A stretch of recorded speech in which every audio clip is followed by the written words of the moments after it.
Les Nigériens ont vu les anciennes autorités spolier, voler l'argent du pays.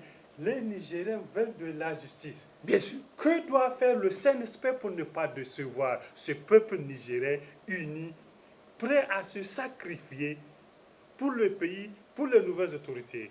Donc, pour rendre justice au peuple nigérien. Bien pour sûr que tout que- l'argent volé revienne dans les caisses de Et bien l'État. sûr que ça, c'est très important. Ça, c'est un axe prioritaire. Mais il n'y a pas que ça.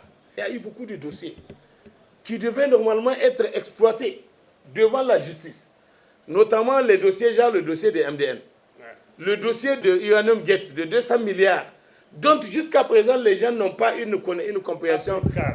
L'affaire de Africard, qu'est-ce qui s'est passé pour que l'État soit venu à perdre des milliards comme ça? Et pourquoi c'est arrivé comme ça? Bien d'autres dossiers qui sont là énormes, sur lesquels... Le rapport public 2021-2022... Et le rapport de la Cour des comptes et le rapport de la RANSIA, les inspections qui ont été faites, tout ça. Maintenant, ce n'est pas fini.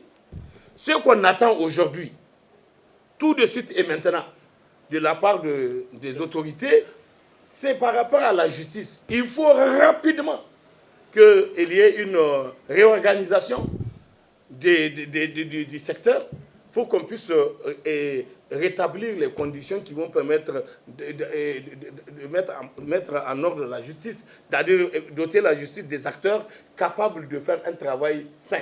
Parce qu'il y a des gens, on le sait aujourd'hui, ils ont été des magistrats aux ordres, des magistrats de service, qui ont été des intellectuels de service, qui ont fait tout ce qu'ils ont fait juste pour satisfaire le régime. Et il faut bien rapidement qu'on prenne des décisions par rapport à eux.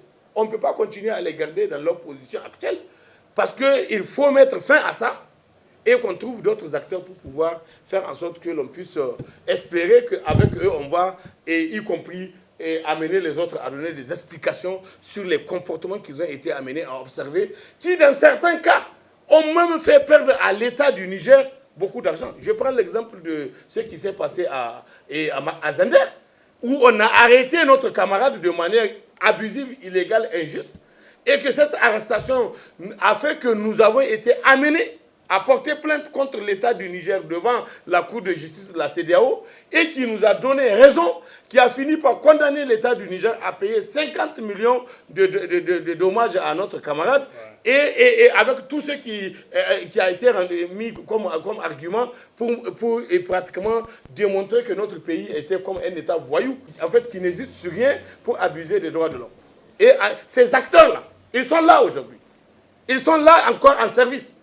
Ils sont là aujourd'hui dans notre administration de la justice. Ces acteurs doivent être mis hors d'état de nuire à notre justice. Ils doivent être mis hors d'état de nuire à notre volonté de bâtir une république juste, une justice juste et indépendante, animée par des acteurs qui ont une conscience de ce que représente la volonté du peuple de voir une justice indépendante.